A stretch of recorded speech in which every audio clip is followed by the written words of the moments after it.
Welcome back, everybody. We are here once again with another weekly chapter review of Katekyo Hitman REBORN, and we are at chapter 127. And might I say, yo, Suna's too cold. No, just rereading these chapters just remind me why I love this series so much, because there's just so many cool moments in Reborn. I just wish more people just gave attention to this series, man, because I don't know what was about that period of time of manga and anime where it's just being cool was the standard. Like the days of Bleach, and Reborn, being cool was cool, you know? They were just so cool. D Gray, man, oh my god, we need cool back. We need the epitome of cool to come back, okay? But nonetheless, as you guys remember, in 126 we had where both of them was going at it, Suna and Zanzus, and at most we thought, you know, Suna really had it. Like, he's, you know, telling Zanzus, how about I pit my flame against yours and see which one is stronger. Okay, and we found out what type of flame Zanzus has, and it's not the standard type of flame that we know of so far in the series. In fact, his is a very rare once in a while type of flame, which is the flame of wrath. And the only other person within Katekyo Hitman REBORN's story lore is the second Vongola boss. No one else other than that has had the Flame of Wrath, which is destructive in comparison to the Dying Will Flame, which is much more humble and soothing and healing in a way, right? So destruction versus healing. And on top of that, he wields dual guns, and the only other character aside from Reborn, who is a hitman, the only other character that we have heard in story, we have not seen, but we heard in story, is the seventh boss, which they actually explain in, they did explain in 126, but they went more into the seventh boss in terms of why he wielded dual guns. So what we come to find out about the 7th generation Vongola boss is the reason why he had to wield dual guns basically as his main weapon, his main arsenal. It's because in the history of the Vongola, he had the weakest flame, okay? And to compensate for that, just like how Reborn uses the Dying Will bullet to shoot Suna so he can go into hyper Dying Will mode or regular Dying Will mode. So what he would do, for the lack of high potency of the Dying Will flame, he took whatever little Dying Will flame he had and put them into the bullets. So by the time he, you know, pulls the trigger and everything, it composes within the bullet, and it, you know, it shoots out, and it's much more of how you say, much more greater strength than it would if he was just to fight with the flame within itself. So now keep that in mind, as well as with the fact that Zanzus in current time is not only just using the dual guns, and I wouldn't even say they're the same, but he wields two dual guns himself as his weapon. That's his first choice of weapon. His second is his flame, right, which is the Flame of Wrath. So combine the second boss and the 7th boss's uses of weapons, you have a very deadly weapon walking around just doing whatever. And the fact that we've seen how Zanzus is demonstrating in using both of these two abilities while in his fight versus Suna. So while that's happening, we have where Suna tries to go after Zanzus, because they even explained that if Suna was to get hit, which Zanzus tried to do, he tried to hit Suna with his bullets mixed with the with the Flame of Wrath, and Suna was able to evade. I mean, it probably did nick him a little bit, but if he was to take that point blank range, we might end up losing Suna permanently because of how dangerous it actually is, right?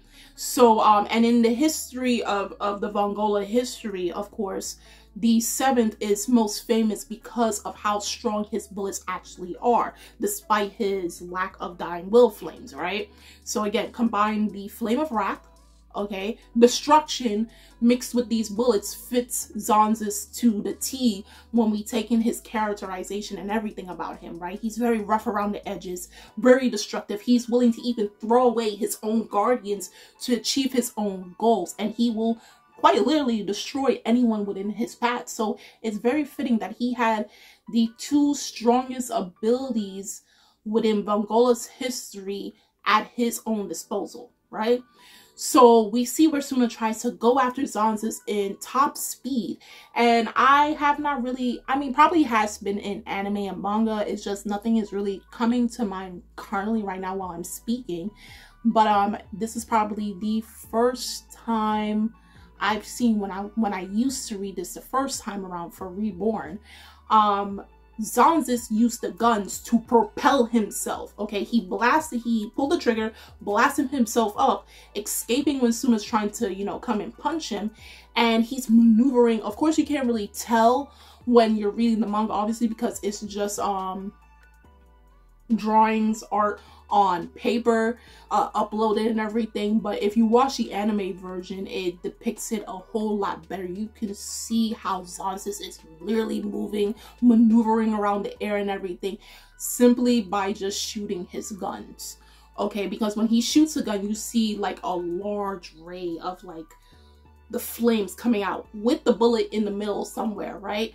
So he tries to shoot at Suna again, and what Suna does, and he was able to see the trajectory of where the bullet was trying to fly, he had to wrap around the trajectory, right, and kind of leverage it in a way, because where Zanzis was trying to shoot at, he shot and kind of missed the gymnasium, so it did hit the roof, but not the way he wanted to originally.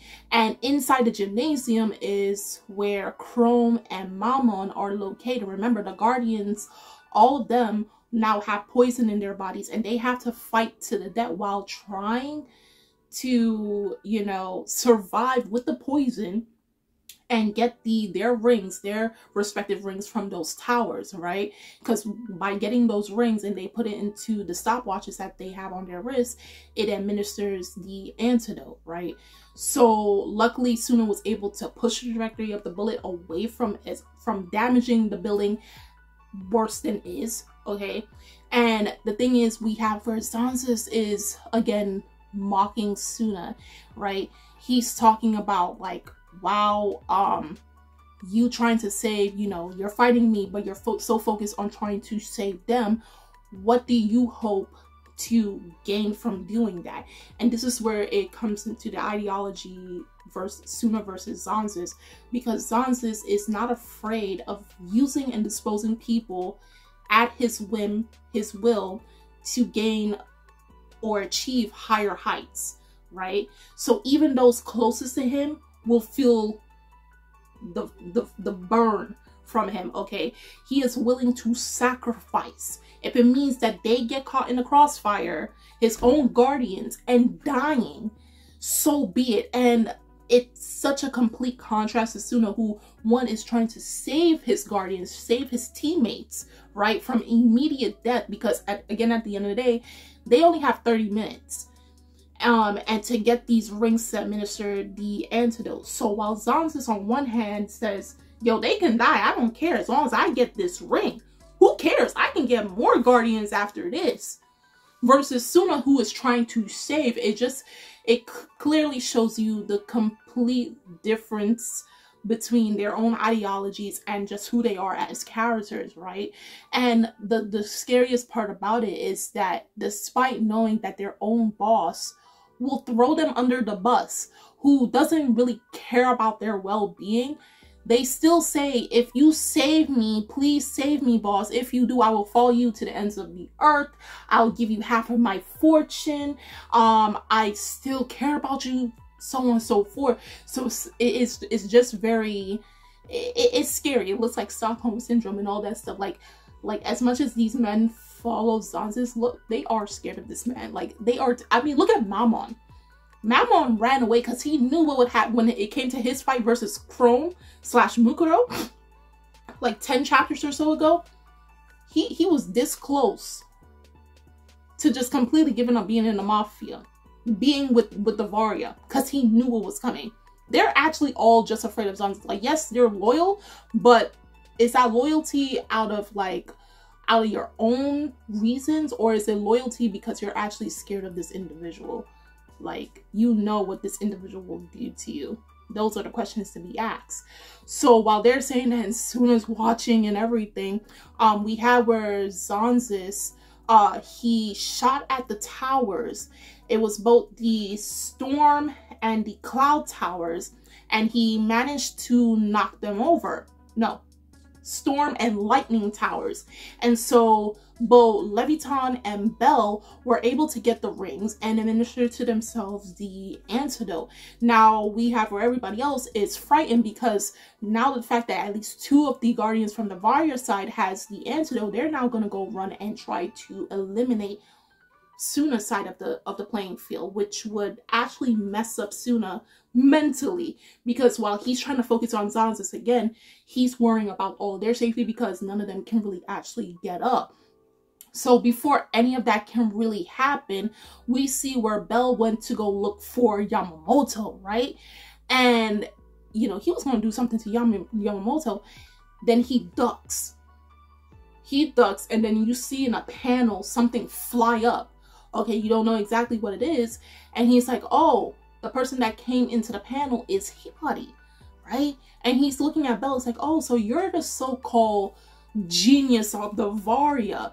So it's going to be Hibari versus Belle. And we all know Hibari is just different when it comes to Suna's side. Like, this is the same boy that wanted to step up to Zanzi's, really did step up to him, and wanted to go 2-piece this man himself. He said, nah, I'm not waiting for Suna. I want all of this smoke for myself, my friends.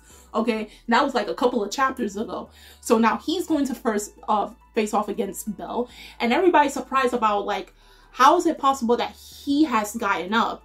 Because remember, they got poisoned, and this poison is so lethal, as they describe in this chapter, that it's enough to stun and basically kill a wild elephant. But Hibari is just quite literally built different, because this guy cannot be, he hates being tied down, okay? He hates feeling restricted, which fits into why he's the best person to represent the Cloud of the of the Vongola, the Cloud Guardian, right? As they describe, the aloof drifting cloud who protects the family from an independent standpoint and whom nothing can ever bind. So we do have it where Reborn is saying that once there is a cloud, you know, happening, if you take in weather or anything, usually when the place is cloudy, 2 things can actually happen. I'm reading this and I'm thinking, oh wait, hold on, you know, when the time is cloudy, and actually it's cloudy today where I'm at, either 2 things can happen. If it's cloudy, then rain follows, or if it's cloudy, a storm happens, right? So 2 things can happen, and that's what happened. The latter part, a storm did happen. Who's the Storm Guardian on Suna's side? His self-proclaimed right-hand man, okay? So the thing that actually flew up when Hibari tried to attack Belle, he actually threw a ring up to Gokudera. So he managed to get the storm ring and threw it up to him, because when Leviton was trying to get to Lambo, you saw in the panel that the dynamite flew from behind him and caused an explosion. So he's there to go protect Lambo and also face off against Leviton. So now both sides are starting to get up, okay? The whole point was Hibari, once he destroyed his tower, because again, this dude cannot be tied down. You can't tell him, no, you cannot restrict him. He don't like it.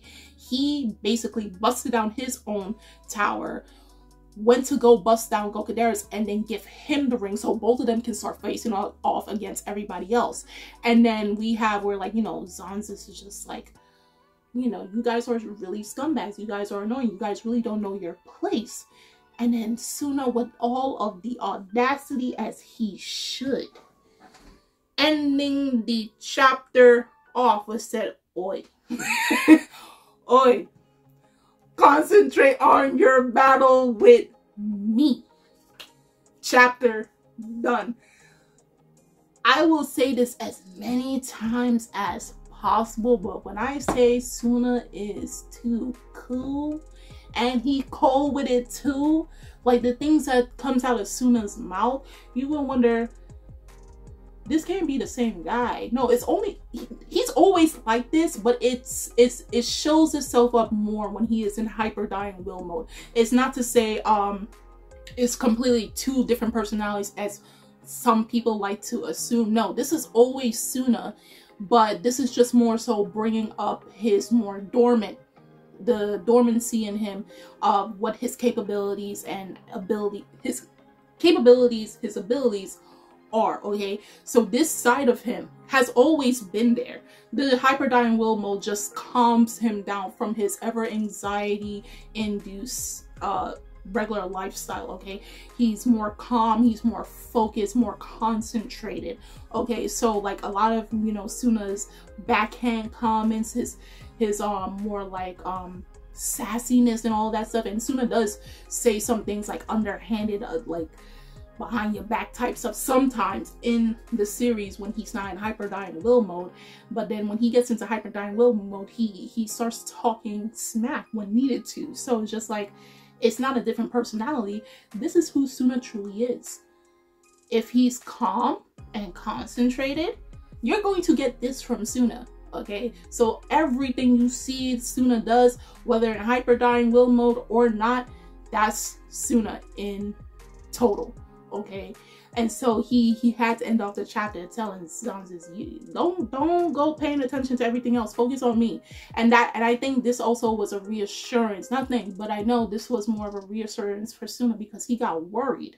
First he tried to attack where Chrome and Mammon was, and then he's worrying about, like, if he doesn't finish this fight off quick enough against Zanzis, his friends were going to die and he wouldn't have been able to stop it. But knowing that at least 2 of his guardians are up and ready to battle and to save the others before they can die and hopefully get the rings in time to administer the antidote towards them, gave him the reassurance he needs to fully focus on his and Zanz's fight and just end this whole debacle of who gets the rings or not and who's the rightful heir to the Vongoa. So guys, do tell me in the comment section below on how you felt about chapter 127 of Katekyo Hitman REBORN. If you watched the anime version of this chapter, do tell me how you felt about both versions. What were your takes on it? Differences, comparisons, which one did better, which one didn't do better. Of course, if you are someone that has read and or watched the series before, no spoilers, we don't want to ruin it for anyone that's just now starting the series. The links are in the description box, so you guys will go check that out. And I'm Kimmy-chan, and I will see you guys later.